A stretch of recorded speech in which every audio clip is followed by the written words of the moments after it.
Amber Run is a British band based in London who specializes in indie rock. Its members include lead singer and guitarist Joshua or Joe Keogh, bassist Tom Sparing, and keyboardist Henry Wyeth.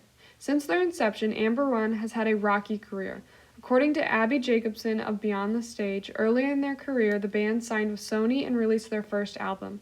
This commitment brought about some obligations that they were not ready for, so they decided to buy out their label from a Sony subsidiary and take their song with them. Often their albums revolve around a specific theme that relates to their current situation. In an interview with the band, keyboardist Wyeth stated, "There's always going to be a thematic thing, which is the encapsulation of the time and the way that you're thinking during that period." The band provided some insight into some of the thematic albums that mirrored their tumultuous lives in an interview with Yasmin Shemeth. On A side, the band described their album, For a Moment I Was Lost, as quite a toxic time, and the inner turmoil that they were feeling was reflected in every chord, arrangement, and lyric as a genuine expression of what was happening in their lives at the time, both music industry related and not. Keogh describes the song Haze as a conversation I've had with myself about mine and my brother's battle with depression. Jacobson noted that the inspiration for Amen came from the passing of Keogh's grandfather in 2018.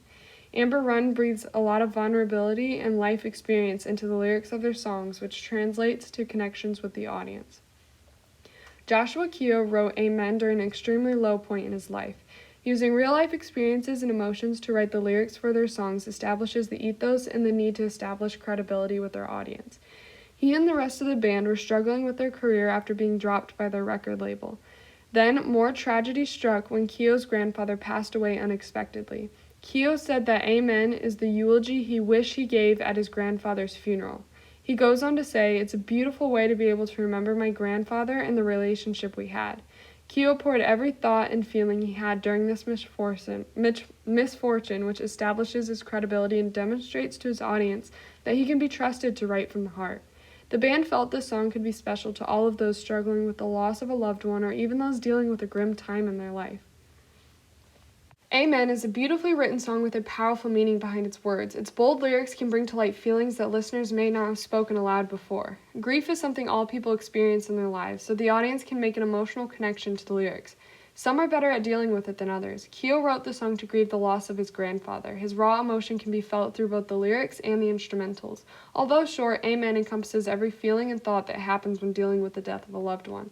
The song begins by questioning the situation at hand, singing, "Oh, is there a heaven? You'd know now you've been." He goes on to build on the pathos of the lyrics by asking a question that many people have asked when they experience grief. Is there a moment when it all makes sense, when saying goodbye doesn't feel like the end? Here the writer is almost struggling with the idea of acceptance and wondering if there will ever be a time where he does not feel this way.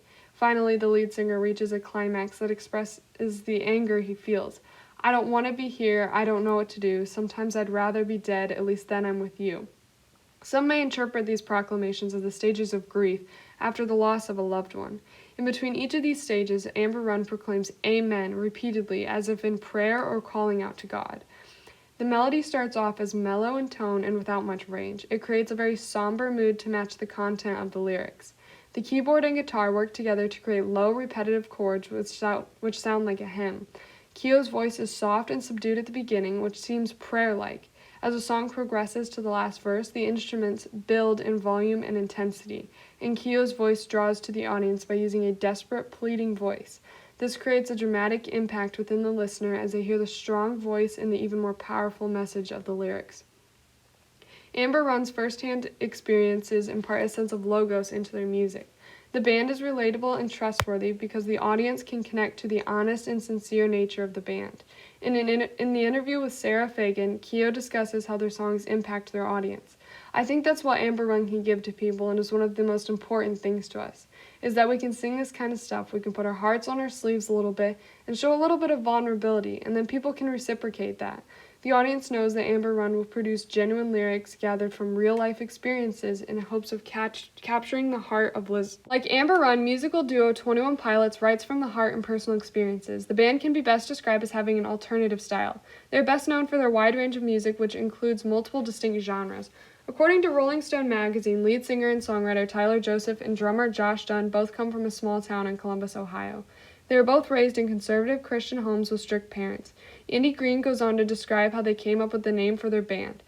Joseph and Tyler described the name 21 Pilots as a philosophy based on an Arthur Miller play titled All My Sons. A contractor knowingly sends faulty airplane parts off to Europe during World War II, but did not fess up because he was afraid he would lose money. This resulted in the death of 21 airplane pilots.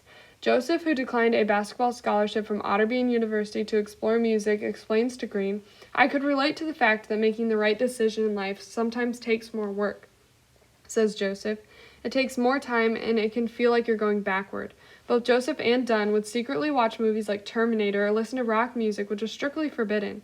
In fact, Dunn experienced a lot of aggression and rebellion as a teen, which nearly resulted in him getting kicked out of the house and sent to military school.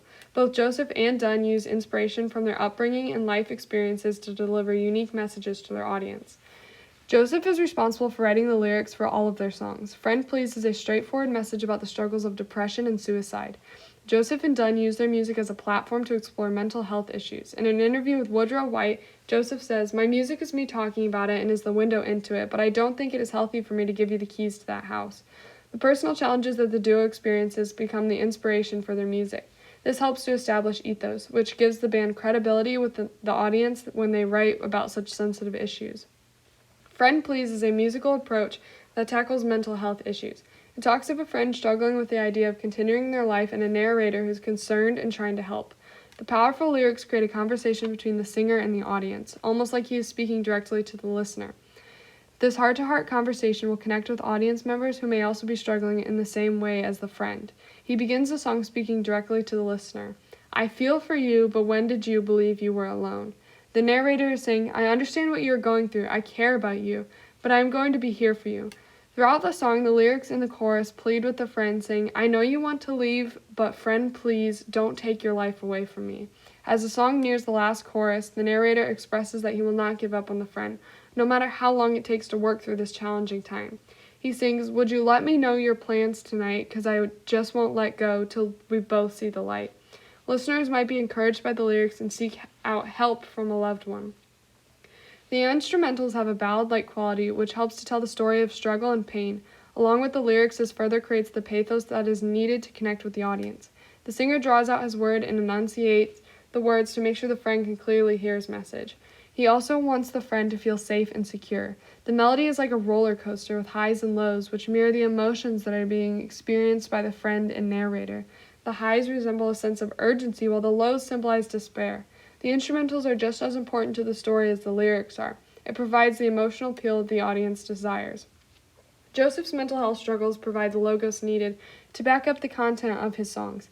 Their personal experiences allow the duo's audience to believe in their music. In the article by Elizabeth Aubrey of NME, Joseph reveals, "I do think that our culture, when it comes to suicide and depression, has made leaps and bounds. I'm so proud that music has spearheaded the ability to talk about this so openly. And talking about it is so important. Opening up publicly about these personal struggles allows the audience to trust the artist. Music has the ability to connect with the audience in a variety of ways, and the messages that artists are trying to convey have more credibility when they are supported with personal experience and feeling."